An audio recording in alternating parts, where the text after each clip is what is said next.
Welcome back. I'm Brandon, the HBAR Bull, and after a little break, we're joined again by Zepsi. We both do some contract work for the HBAR Foundation, but we don't do these weekly updates in any official capacity. We're just coming to you personally to give you the latest in the Hedera ecosystem. Welcome back, Zep. How's it going, Brandon? It's going good. We're starting off the year at a pretty quick pace. There's a lot to cover this week. But as always, none of this is financial advice. Use it for entertainment or educational purposes only.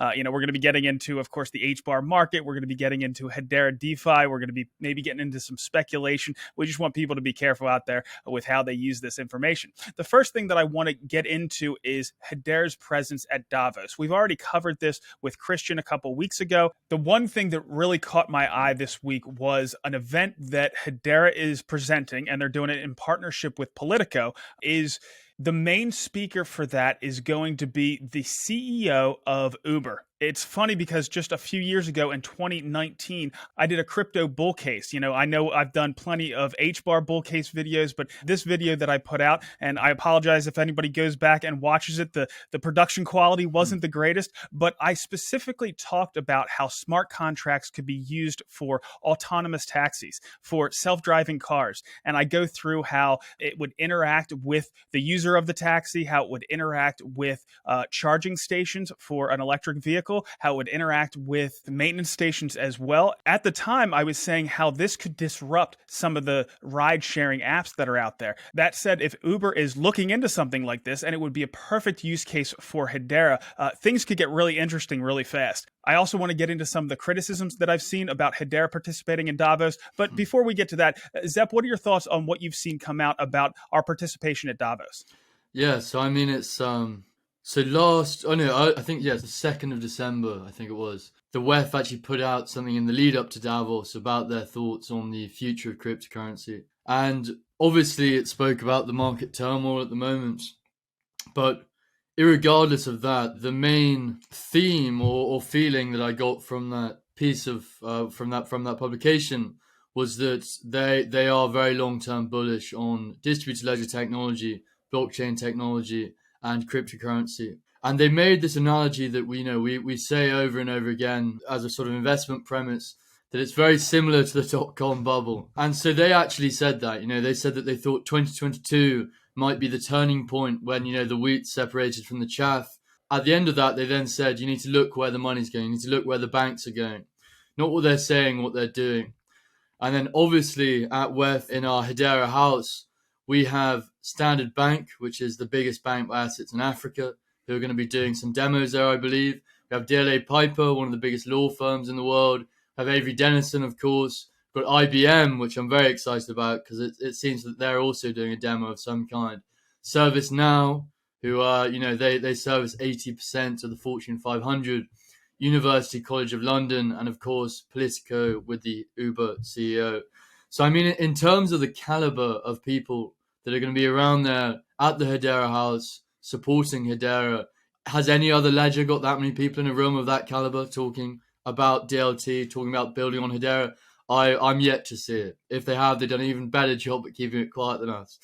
I'm very, very excited about WEF. I'm very excited about Politico being there because they're one of the biggest sort of political publications in the world.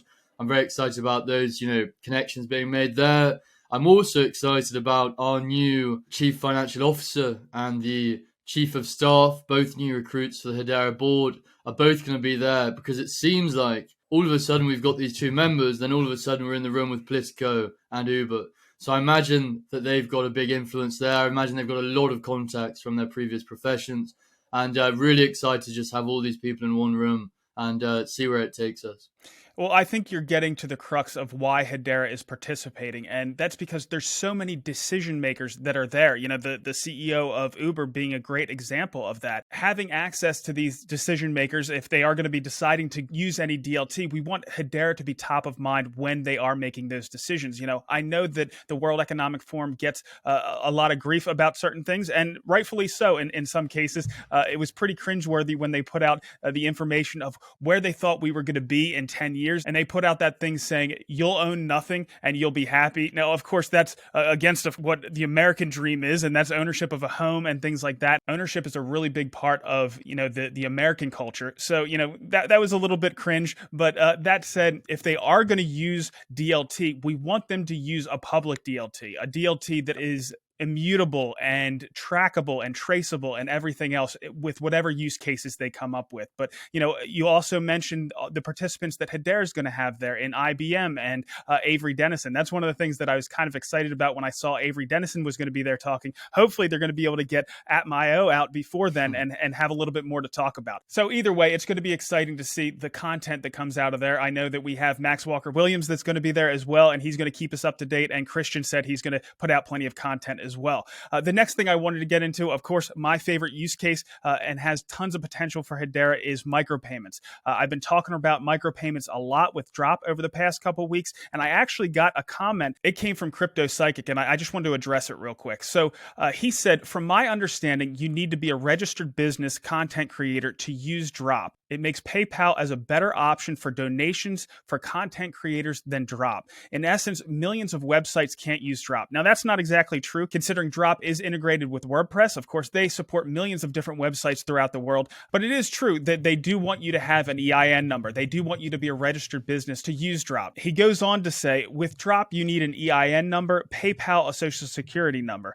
Also, looking at Drop, it's not nearly as good for micropayments as PayPal, but the widget looks nice. I'm glad he put a nice comment there at the end, but that said, I do have to push back on saying PayPal is better for micropayments, and I'm going to run through why. So first, PayPal will only allow you to go down to $1 as the minimum payment. So according to donorbox.org, the updated rate for PayPal fees is 2.89% plus 49 cents per transaction. But for registered charities, PayPal offers a discounted fee of 1.99% plus 49 cents. And I actually have an example of somebody getting that $1 payment, and here's the result. The person getting it only got 48 cents. Now, number one, it might be a deterrent having a $1 payment, that round number. Now, I know $1's not all that much, but it might be a fair amount if somebody's planning on using content or giving a tip or something along those lines. But also, if that person knows that the recipient's only going to be getting 48 cents, less than half, that might impact how willing they are to give the payment as well. And you can see that's all that ended up in the person's account was 48 cents, 52 cents going to PayPal. Now let's compare that to Drop. So for that same $1 payment, the Drop fee is only going to be 5 cents, 5%, and the content creator gets 95 cents. But the nice thing about Drop is you can go well below $1. For a 20-cent payment, the Drop fee is only going to be a penny, and the content creator gets 19 cents. And we can go all the way down to 1 penny with Drop, where of course the Drop fee is only 1/20th of a penny, and the recipient gets 95% of that payment. Any thoughts on this one, Zep? Yeah, I mean, clearly what you've just said shows that the massive efficiencies of using Drop as a micropayment platform over something like PayPal tipping. And also, with PayPal, I can't remember what it was. I think it was a couple of months ago, we saw that they'd actually moved to frozen users' funds for, I can't remember quite what it was for. But I mean, even when I was younger, granted, I was using the service under the 18, they did freeze my funds, and I had like £400 frozen for like 2 years or something. So, they really do have the ability to freeze money in or out.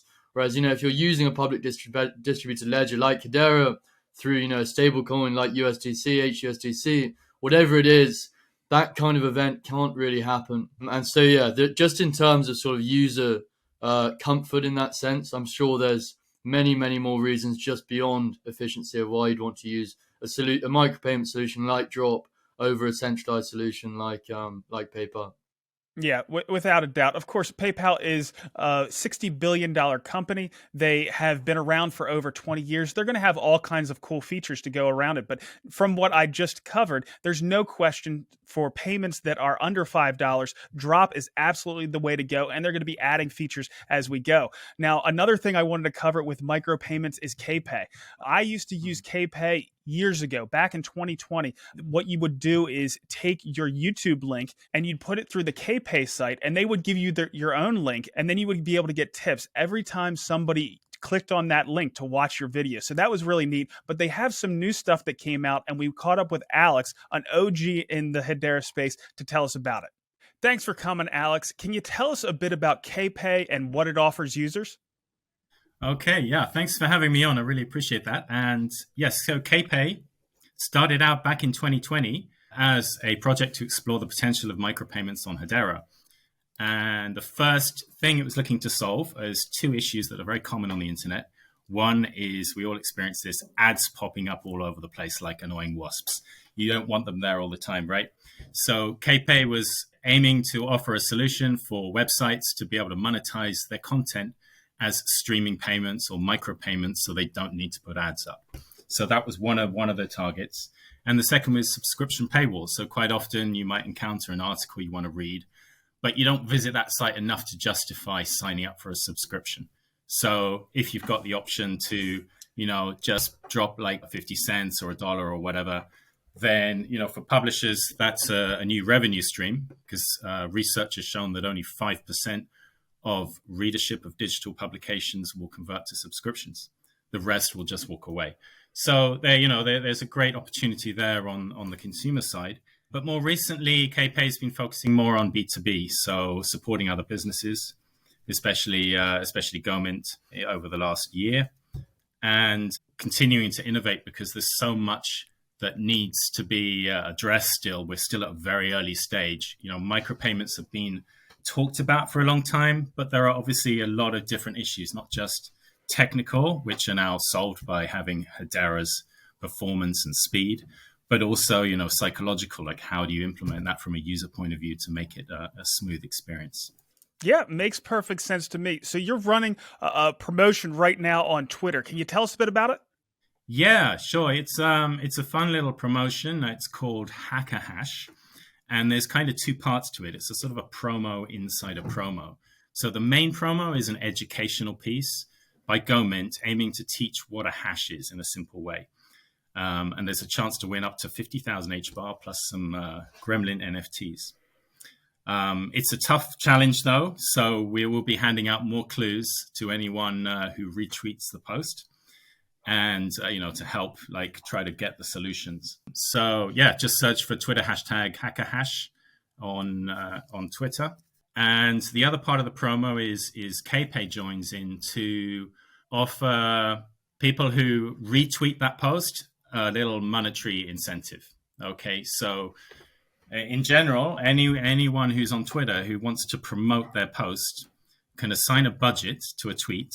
And every time someone retweets that post, they get paid a micropayment, or it could be quite a big payment, like for influencers who have a lot of followers, because the payment is multiplied by the number of followers that you have. So it's kind of like a payment for the amount of reach that you're achieving. So it's just another fun little experiment to demonstrate how micropayments can work on Hedera in a simple way. But you could apply that model to any kind of event. So any events that are occurring that could be payable, attach a Hedera micropayment to those events and, see the income stream that way. Yeah, well, full disclosure, I did the promotion. It got me excited. I got a little bit of HBAR out of it. It certainly was easy to use. So that's pretty much why I contacted you. I know you've been in this space for a long time, but, I was just impressed with the ease of use. So I wanted to get the full story. So Alex, what are your thoughts on the future of Hedera micropayments in general? Yeah, great question. I think micropayments, because it's a topic that's been around for a long time, I think it tends to get overlooked quite easily. And there's been a lot of other, topics like NFTs, et cetera, in the space that kind of draw attention. But I think now's a nice time to get back to basics. And I think it's really one of the quite powerful use cases that is probably going to take off with a combination of one other technology, and that's AI. Because I think one of the barriers to micropayments, which I sort of touched on, is the user experience. There's quite a lot of mental friction in processing small amounts of money. And it's not something that we're want to be doing all the time when we're making purchases. But if you add in bots, if it's business to business, could be B2B, bot to bot, negotiating all kinds of micro deals in real time, that's where you'll see a real takeoff in micropayments. So, either businesses or individuals having, AI bots that are acting on their behalf, doing the purchasing for them. So I think there's a lot of excitement potentially there, but there's a lot of work to do around that. Yeah, I've been thinking along the same lines. Internet of Things. I really think there's a ton of potential. I think micropayments are my favorite use case on Hedera. It's perfect for Hedera's strengths. But either way, Alex, thank you for all that you've done in the space so far, and thank you for swinging by today. So KPay is doing some really exciting stuff. I've loved what they've done from the beginning. They're doing a lot of collaboration with GoMint as well. So I'm just happy to see that we have another competitor out there doing something in micropayments. All right, so the next thing I wanted to get into is from one of our wallet providers, and that is Hashpack. Hashpack now has the one-click email feature, and we caught up with May, the CEO of Hashpack, to give us some information on that. May, can you tell us about the new one-click email login feature you're launching for the Hashpack wallet? Yeah, we just launched it at the beginning of the year, and it's live now. When you open up Hashpack, you have the option to create a wallet using email. And this is done with integration with Magic Link, which is a non-custodial audited login system. And it's already in use in other Web3 wallets on other networks. It's really straightforward, and you can create a new Hedera account in less than a minute. So it's made to be as easy as possible and get mainstream people in and get non-tech savvy people in. You don't have to worry about private keys or seed phrases. That's all handled in the back, and it's all secured by your email, which we can get into. But it's a really nice way to get onto the Hedera network and get a Hashpack account and just like really start diving into the ecosystem. Very cool. So you mentioned how secure it is. Emails can get hacked. How secure is it to use this feature? So there's a lot of like advanced cryptography and features that they've put into their product at Magic Link, and it works. It seems so simple that you're like, is that really it? But actually, if you read up on it, it's really good. So the way it works is when you enter your email, the Magic Link code talks to Amazon's hardware-based key management service, and they generate a master key on that hardware, which never leaves. And then that means that Magic Link and Hashpack's team and no one else has access to your keys except for you. There's no way to forge or intercept credentials. And so when you log into your account inside Hashpack, your Hashpack talks directly to Amazon Web Services and gets the key. And the way that works is you put in your email, or you log in after you've put in your email, and Magic Link will send you an email which goes to your like Gmail inbox or something, and you click the link in there, and you have to click it from the same device that you have Hashpack installed on. And doing that confirms that you own that email, that you're authorized to enter that account. And then the magic happens. You log in using the connection to AWS, and you get verified, and therefore it's all very secure, and no one else can copy that. Of course, there's also the question of like, what if your email gets hacked? And that's why there's also the option that we have to add in two-factor authentication to this, which just gives you another level of security. So when you create your account in Hashpack now with the email specifically, you also have the option to add in two-factor authentication. So it's really good. Well, you answered my follow-up question. So what would, a recovery look like through your email?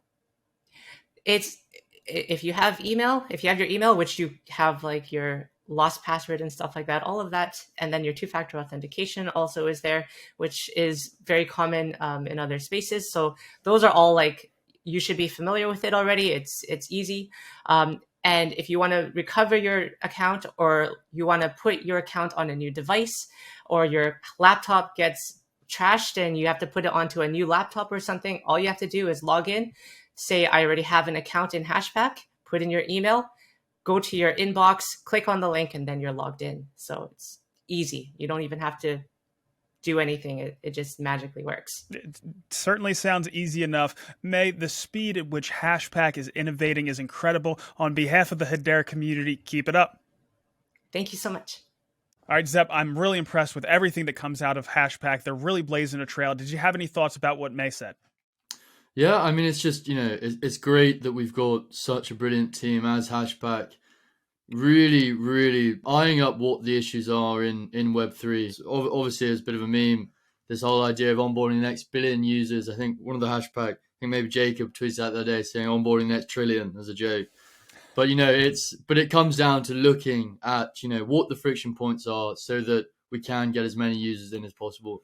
And obviously, one of the big ones is wallet generation, wallet maintenance, wallet, security, whatever it might be.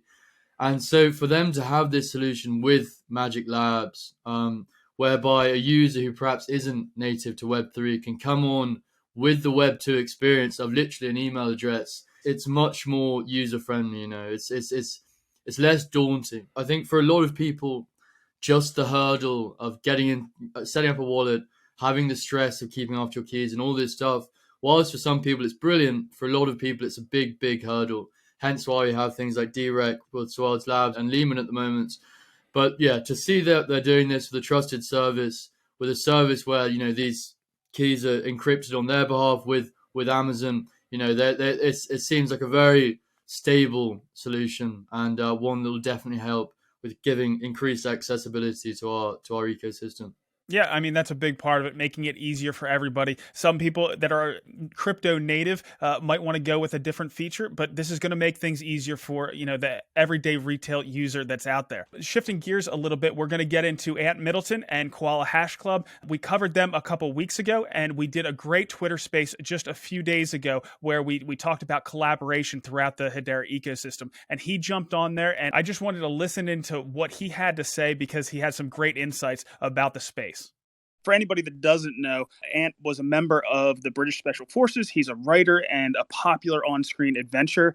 And we really appreciate you making some time and coming on and chatting with us today. As you can see, technology isn't my forte. But listen, thanks for your patience, guys. Thanks for having me. Really, really cool, really interested, and really, really good to go for 2023, really, especially in the Hedera space. It's growing at a rapid rate of knots. And it's a really cool, not only platform to be involved with, but Web3, NFTs, you name it. I think it's definitely the future, and it's going to slowly take over, shall we say. Thanks for bearing with it on our side as well. We know you have plenty of skills outside of technology, so we appreciate it. Can you just do us a favor and tell us about your partnership with Koala Hash Club and what motivated you to enter into it? Yeah, like you said, thanks for the introduction. I'm ex-Special Forces. I was in the Special Forces in the military for 13 years, left in 2012, and sort of naturally found TV in 2015. I started doing a lot of adventure stuff, climbing Everest, climbing K2, a show called SAS Australia.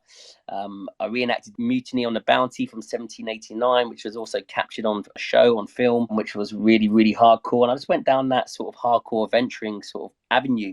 And getting into business, technology sort of fell on my lap as well. It's quite funny because I'm into my art, and the natural transition from art to Web3 is NFTs, right? So, and when that came up, I sort of jumped on that space with my brother. My brother knows more about NFTs than myself. I'm quite savvy about them now, but he sort of introduced them to me, and I sort of grew a love for them from then onwards, especially with crypto, obviously entering that space as well. I love the community that it provides, where we have to rely on each other. That's what I love about NFTs. That's what I love about Web3. That's what I love about the community. It's about, we've got each other, and that's it. Without each other, there's nothing. There's no Web3. There's we're not relying on a system as such. The system is ourselves, which I really, really like. I come from a military background. Teamwork is what I'm all about. So I really, really love that side of Web3, and the merger of Web3 and Web2 sort of really, really interested me. And then Hedera came up. I got talking to my brother about Hedera, and I love the footprint, first of all. I love the proof of gossip. That really, really interests me. Then with the Koala Hash Club, it was such a natural fit. The branding that I do have, branding I have is with Garmin. I do a lot with Garmin, and that's just a natural GPS stroke, smartwatch that I do, and that's just a natural fit. I've had loads of sponsors over the years sort of come to me, and it's unless it's a natural fit and I believe in it and I understand it and I actually use it, then I don't want to get involved. And I've had a lot of, especially in the Cardano space, I had a lot of people approach me saying, "Oh, Ant, we hear you're into NFTs. You want to jump on this project, on that project?" And they were really good projects. And I'm not going to mention names, but they just didn't really fit. And then Buck and Tyler and the Koala team sort of got in touch, just through to the, I think it's through the, well, it was through the Australian contact. All my TV work, I'm exclusive to Channel 7 in Australia. When the koalas came up, the NFTs came up, I thought, well, one, that's really cool. Two, there's got to be an Australian connection there. And when I first spoke about that, no, we're Americans, but we've got a real strong contact with Australia and with koalas. And I said, you know what, I work out there. Let's do something for sanctuaries, and that was on their agenda anyway. To give back to the community, but to give back to especially with what happened in Australia with the fires. And at the time, I was in Australia with the koalas when they're being rescued, and it was devastation really. And I thought to myself, wow, what a great way to be able to donate, to charitable causes through NFTs and through crypto. We think about crypto and NFTs, we think just exchange and it's about making money and being there for the mint and then flipping them, and it's like, wow, actually there's a lot of positive use that could be done out of NFTs and crypto on the sort of charity side of things. And this is where it really stuck with myself and the team at Koala Hash Club. It was like a case of, right, and what can you do out in Australia? I'm like, well, I can get sanctuaries on board, which we're doing at the moment. We've got one particular sanctuary, and I won't mention any names because we'll launch it later on and expose it later on. But when I spoke to them about having a wallet and being fundraising basically ultimately for this koala sanctuary through crypto and NFTs, they were really, really excited. They were like, wow, this is a new form of donation. This is a new form of fundraising. You talk about merging Web 2 with Web 3. This is like the new Web 2 donation where you donate online, but you buy an NFT, a percentage goes to the koala sanctuary. They've got their wallet. They can, it goes into their sanctuary wallet, and they can spend it on whatever they need, facilities or whatever they need at the sanctuary. So they got really excited about it. And on that note, I got really excited about it. And then passing that on, the team got really excited about it. So that's my main cause for coming on board. There's no money involved. There's nothing like that. I'm just doing it because I can, and I've got a great connection in Australia, and also just that exposure of Web3. There's a lot of not bad, news over NFTs, but a lot of people think NFTs is, they sort of roll their eyes at it. And it's the same with crypto. But if we can show a greater cause, about giving back to the community, about how we can actually fundraise through NFTs and crypto, I thought to myself, right, let me make that my mission for the Koala Hash Club. I do know a lot about the community, and I love the Hedera community.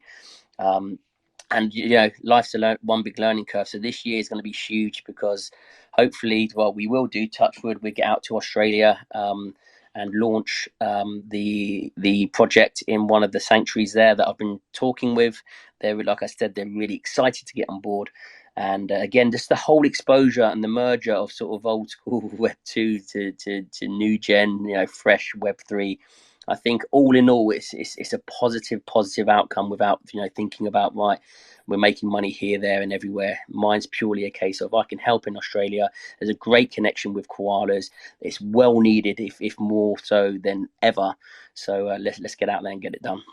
I do want to say, and I know it's a big country, but we have a pretty big presence down there in Australia. One of the guys that I always love to talk to is Rob Allen, and he was in the British military for 10 years as well. So if you are in the area and you want to have a direct talk, we could certainly hook you up. Do you know what? I think, next year, because I'm spending a lot of time in Australia, I've got 2 commissions. I've got a new show called $1 Million Island, which I start filming in a couple of days for 6 weeks. And then I've got SAS Australia straight after.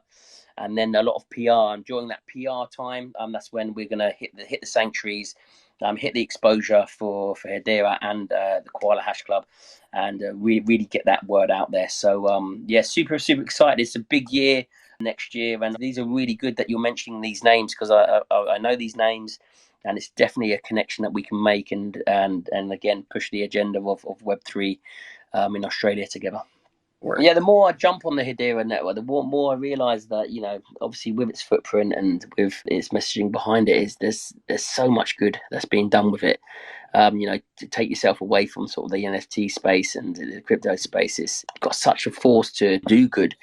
And everything, like you said, just fits in with that space, with it being with the footprint that's got, with the community that it's got. It's about giving back. It's about, what can we do to ultimately, like we say, and again, not preaching, but make the world a better place. If we can put a small dent into that from the NFT sort of crypto space, and people can actually look at it and go, oh, right, I can see a different side to it now.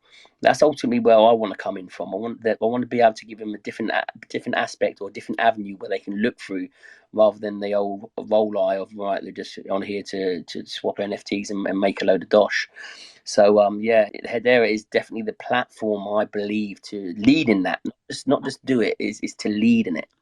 It was great to hear Ant talk in that Twitter space. Now, of course, we had all kinds of fantastic speakers, including Buck from Koala Hash Club. We're going to get him on next week, so we'll hear what he has to say as well. But it makes perfect sense for these environmental and these conservation use cases to find their way to Hedera because of the environmental friendly aspect that Hedera has, of course. What are your thoughts about Ant joining our community?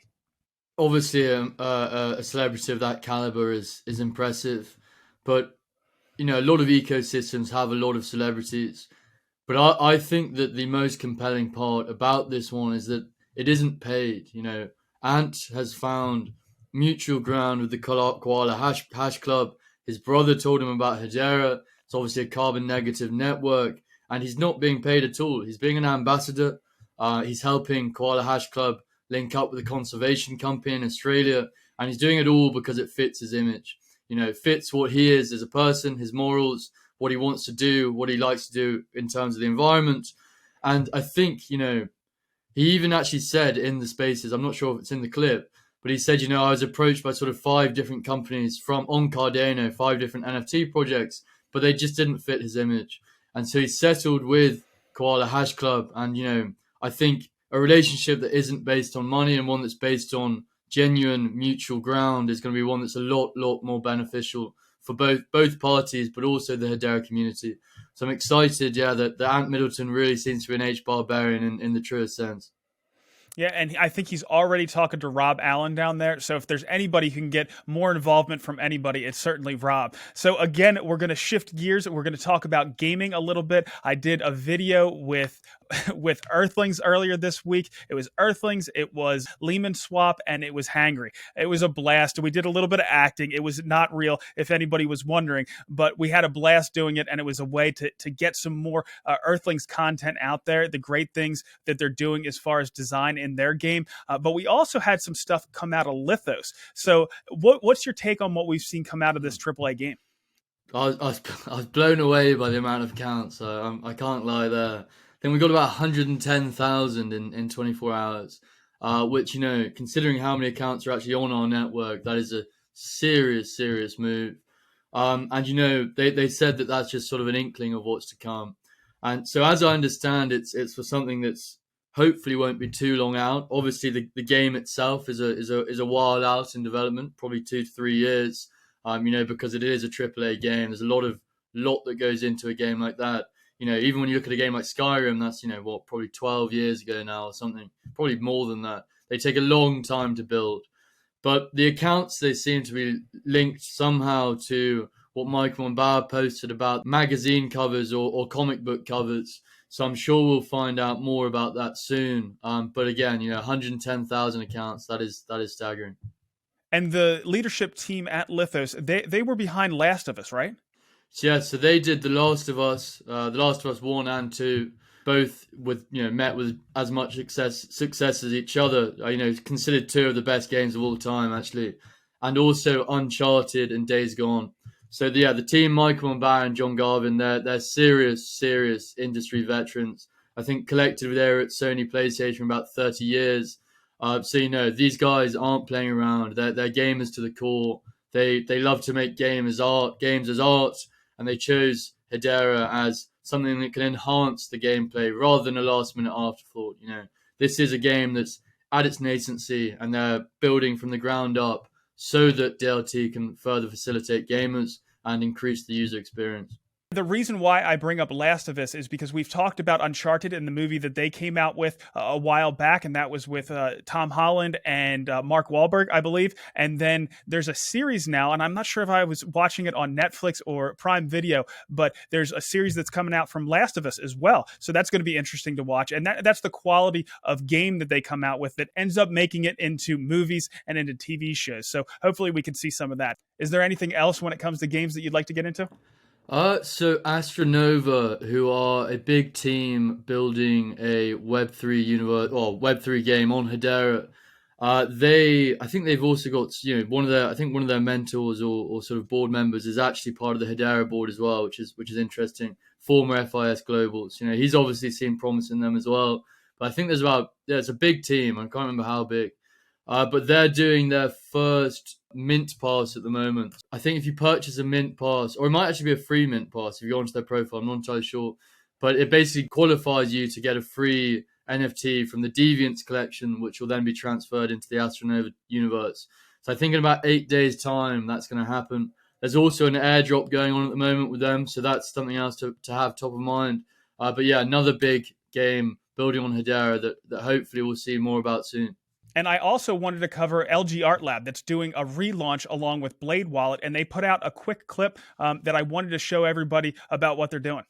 If you are also an NFT enthusiast, LG has got you covered with its own LG Art Lab platform, which has been revamped for a seamless experience. LG Art Lab newly supports Blade Wallet, powered by Hedera Network, which delivers simple and secure transactions. LG OLED TV can now be your digital canvas where art is best displayed and enjoyed. All right, Zepp, is there anything that you wanted to touch on when it comes to LG? Yeah, so the relaunch was at CES 2023, I believe in Las Vegas, which is the most influential tech event in the world. You've got Google there, you've got Sony there, you've got LG there, you've got the big boys there in tech. And so to see LG Electronics, it was a short period that they mentioned it, but for them to reintroduce LG Art Lab on stage, obviously to a packed crowd of tech heads. We also had CoinDesk there. There was some representation there from CoinDesk covering it. We got on, various like Decrypt and various other news medias. So yeah, just really great to see LG Electronics, of course, governing council member, doubling down on NFTs, on LG Art Lab, on Hedera, and bringing them to the global stage there. Hopefully we'll see more of that council integration and communication there as we move forward. Yeah, for sure. And I actually got an LG TV for Christmas, so I'm looking forward to using it in the future. Zeb, before we move on to network analysis, is there anything else you'd like to cover? So today, actually, A.R. Rahman, who is one of the most famous, one of the most celebrated musicians in India, posted another video that we haven't seen before on his Twitter talking about Katra, which is his metaverse project with Hedera. He teased NFTs and he teased, I believe, some kind of virtual experience. So obviously we can see more how NFTs will work there, as a musician, but the metaverse side of it hasn't been disclosed yet. So that could be another big thing. And obviously, he's a global phenomenon. He's a phenomenon in India especially, but across the globe. He's done some of the biggest films in the world, like Slumdog Millionaire and so on and so forth. But music within India, as a culture is massive. I believe the biggest YouTube channel in the world, bigger than PewDiePie, bigger than Mr. Beast, any of them, is an Indian music channel. This is hundreds of millions of views. I think A.R. Rahman's biggest video has got about 588 million views. He's got 24 million followers on Twitter, 8 million on Instagram and so on and so forth. And so, there's this crazy thing that I actually read, which is obviously this is me completely speculating. But if, all of his fans bought like 10 HBAR, that would be insane amount of HBAR bought. But obviously we're not speculating on that. But in terms of the amount of people that will get exposure to Hedera through their passion for A.R. Rahman, I think that's really exciting. His video today has got 2,000 likes already. He's trending on Twitter because it's his birthday. I've seen a lot of different Indian sort of influencers or news media covering it. So yeah, very, very exciting day. Making our bonds with the Indian community even stronger. Yeah, we have so much usage coming out of India, and it is exciting. All right, let's get into some network analysis. So over the past 24 hours, we're looking similar to what we had last week with a little over 500,000 transactions. Smart contracts are sitting at about 13,000 transactions over the past 24. Time to consensus did come down a bit. We're sitting at about 4.75 seconds. Now, I do want to get Lehman on here at some point because I do have some questions around network and things that we're looking at on here on a weekly basis. And if we take a look at account creation, we can see that huge spike that we attributed to Lithos just a few days ago. Any thoughts on account creation, Zep? Yeah, I mean, again, I think we can see on Metrica that, there's token mints 238,000 from Ashfall. So yeah, again, solidifying that those 110,000 accounts in a day were from Lithos. And, just to see as a glimpse of what's to come there. Again, like we said earlier, I think that's really exciting that this many accounts are being generated before there's even a launch of a game, So yeah, just really exciting all around there. And I think we've got 150K this week, which is, that's an all-time high for account creation for sure. And no big changes in our fungible token summary. We have Energy Trade token there at the top. We have Sauce in there. We have Wrapped HBAR, USDC, and Dovu. And moving on to our NFTs, as you mentioned, Ashfall has huge numbers of transactions in that department. We have HBAR Pandas in there. We have Urban Emperor. We have Pixel Drops. Do you have any other thoughts on our NFTs? Yeah, so the Dead Pixels Ghost Club Drop 4 is coming out, I think in the next month, maybe a bit less than that. And the Dead Pixels have got onesies. So I've spotted my grail by far. He's got his little dinosaur onesie on, and he's got some crazy ass shades. So I'm very, very excited about this one. If you have a Dead Pixels Ghost Club pass, you are whitelisted for this one, and you also get whitelisted for the last ever Dead Pixels drop. So yeah, good utility there. Not financial advice. Dead Pixels Generation 4 coming up this month. Yeah, there's all kinds of great stuff that are coming out of our NFT community. I do want to give a couple shout outs. Number one to Hello Future Buzz. They're doing Hello Future DAO. That's going to be the first community DAO for Hedera. Also to Reggie Raps. Got this one down at Karate Combat. He does some awesome jewelry where he wraps silver and gold and all that kind of stuff and all kinds of gems. It's really neat. I know that Mance and Lehman have some of these pendants as well. And I want to give a shout out to Hedera Tees as well. They're the ones that put out that awesome holiday sweater that we saw. They actually got a shout out in Vogue Business in one of the stories that came out. So a huge shout out to them. Congratulations. Great to see. All right. And with that, we'll go ahead and get into DeFi. The first thing I wanted to highlight is we are going to have a new DEX coming to Hedera, and that's going to be Pangolin. And I caught up with Justin from Pangolin to give us some insight. So Justin, can you tell us about the Pangolin DEX and what made you want to enter the Hedera DeFi ecosystem? Sure. So really why we wanted to enter was, Hedera offers a lot of things that are very, unique to this ecosystem. There's obviously institutional adoption, which we see some great stuff coming through. The speed of the hash graph, so, we're quite fortunate in that we've had the opportunity to launch on Avalanche, which is another very fast consensus mechanism. And, playing around with Hedera and seeing the speed has been really very refreshing. So that's obviously from a user experience point of view. We really want the best experience for our users, and that was critical. And then from me personally, I just love how much work they're doing in the sustainability sectors. I know in Australia, where I'm based, they're doing some fantastic work. So that obviously excites me a lot personally. Yeah. So, and it's not just speed, and the amount of transactions it can process. It's also that time to finality of under 5 seconds. So it's really impressive across the board. Rob Allen is one of the people that we have down there in Australia. So he's doing a fantastic job down there, and his main focus is in the sustainability space. So what's different either in features, tokenomics, or philosophy that we might not find with the current DEXs in the HBAR economy? Great question. So DEXs kind of evolved from a very similar genesis, which is the Uniswap V2. So really the way that we've differentiated ourselves is in a few key points. Really, you see a lot of DEXs and they show a very similar user interface. We have a very unique UI that we think, is more kind of embracing. We've got a news section. We've got a portfolio section. We think that's user experience is a key part of what we see is how do we bring in that next billion users into DeFi.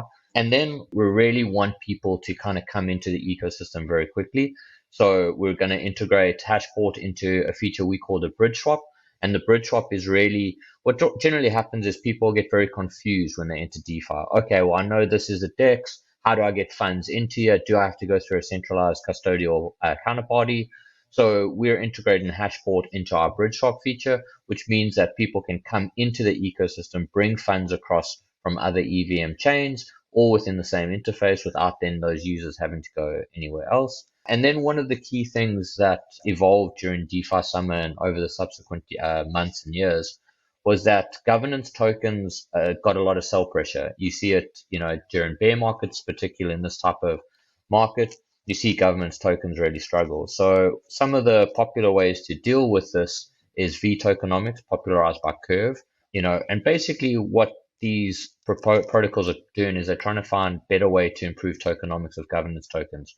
We at Pangolin don't believe V tokenomics is that elegant because it creates a lot of unfortunate side effects, things like bribing, things like whales emerging. So we've got our own particular take on this tokenomics improvement, which we call Sunshine and Rainbows.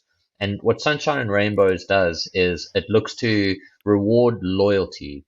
So what that means is the longer you stay in our pools or our staking, the higher your rewards get or the bigger proportion you get. So what that means is we're trying to combat mercenary capital. And, a big part of our philosophy is, we want to be good custodians. We want to be good community members. We want to contribute back. We're big fans of open source. We're big fans of decentralization. And a part of that is contributing to the community and engendering loyalty. So Sunshine and Rainbows is a key part of that. Well, I'm certainly looking forward to it. Thank you so much for swinging by today and just giving us a taste. We'll do a deeper dive interview and get into the details once you get a little bit closer to launching, but we're certainly looking forward to it. Thanks, Brandon. Appreciate it. Yeah, it's great to see Pangolin coming over from other chains and bringing some of their expertise into the Hedera ecosystem, and it was great to catch up with Justin as well. Any thoughts on Pangolin, Zep? Yeah, I mean, super exciting to see our first chain come from a very successful L1 in the early days of things, like Avalanche. They did very well over there. They got a huge amount of TVL. So for them to see value in Hedera as a nascent DeFi ecosystem, they've got the expertise of a very successful team on prior chains, and I'm sure they're going to apply that to Hedera. So hopefully, we're going to see some new eyes, some new liquidity with anything like this. It's like within SourceSwap, within the DEXs we've had so far, they've mainly been driven by within our community. Most of the eyes have been Hedera. So I know that the fact that Pangolin Index, the Twitter handle for the main Pangolin exchange, tweeted us, there's going to be a lot of people that want to get that yield, a lot of people that want to benefit from an early DEX. So I'm sure we're going to have some new people coming over, and then it's our job to keep them in the ecosystem beyond just that yield. Show them the gaming, show them that what's happening with ESG, show them what's happening in the metaverse with fintech and payments and so on and so forth.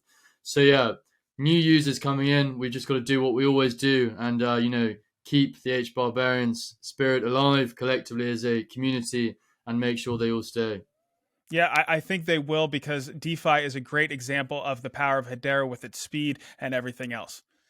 All right, so we'll go ahead and move into SaucerSwap. They have just under $17 million total value locked. As far as their farming rewards on some of their popular pairs, HBAR USDC is sitting at 47%, HBAR Sauce is at 42%, and HBAR X is at 17.5%. And their LP rewards, Sauce HBAR is sitting at 4%, USDC HBAR is sitting at 6%, so similar to what we saw last week, and HBAR X is at 0.27%.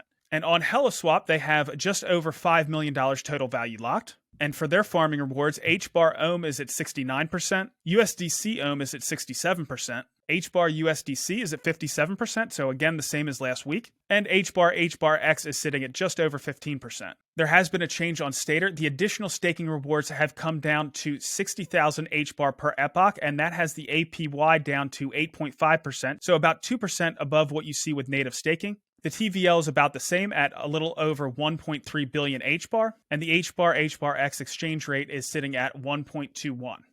And moving on to the crypto and HBAR market, Bitcoin is pretty much flat on the day and the week.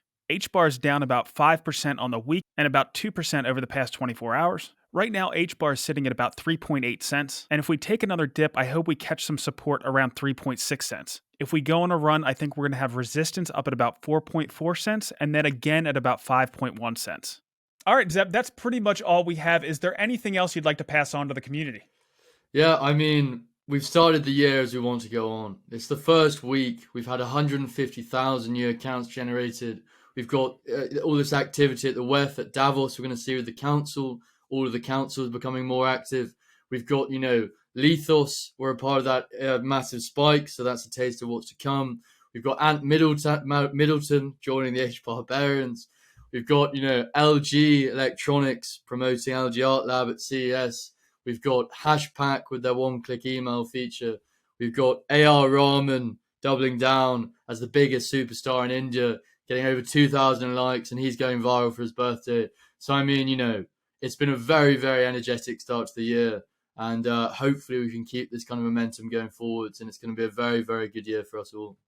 Yeah, things are certainly heating up. I do want to thank everybody for watching, and we'll see you next week.